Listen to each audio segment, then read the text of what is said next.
One of the key questions I get about training effective advocates is how do I make it more interesting? There's nothing more boring than having an advocate sitting in front of their computer or sitting in a session, watching you read some PowerPoints, looking at graphs of all of the different appropriations levels since the beginning of time. A lot of times advocates look at that information, not only does it, frankly, bore them to tears, but it also makes them a little bit nervous. So some of the ideas that I use in my advocacy training for making sure that they're really engaged are fun ideas, like I always like to use a fabulous quiz at the beginning of my sessions. I throw out prizes and it helps them understand that it's going to be a fun and engaging session. So some of the quiz questions I use are, how many bills are introduced in a congressional session and what percentage of those pass? Just so you know the answers, 10,000 bills are introduced in a congressional session and only about 4% of those pass. Now that helps advocates understand the framework of the environment in which they're working. It's a difficult environment, and you can make the point that grassroots advocacy is one of the things that will really help move your policy issue forward. Now another thing people ask me about a lot is role playing. And there tends to be two different approaches to role playing.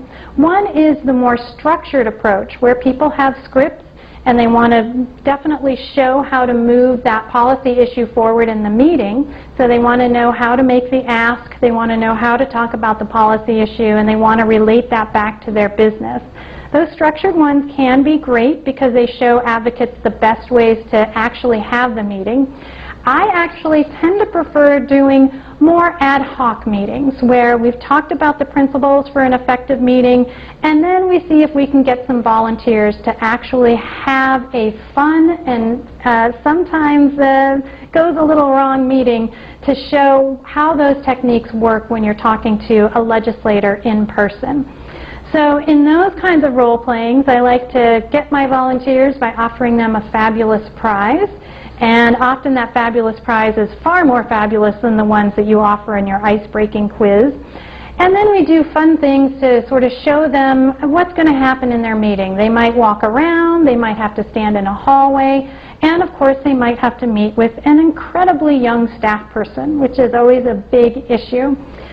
So engagement in your advocacy training, not just on the policy issues, which frankly it's hard to get them to, role play on the appropriations level since 2012.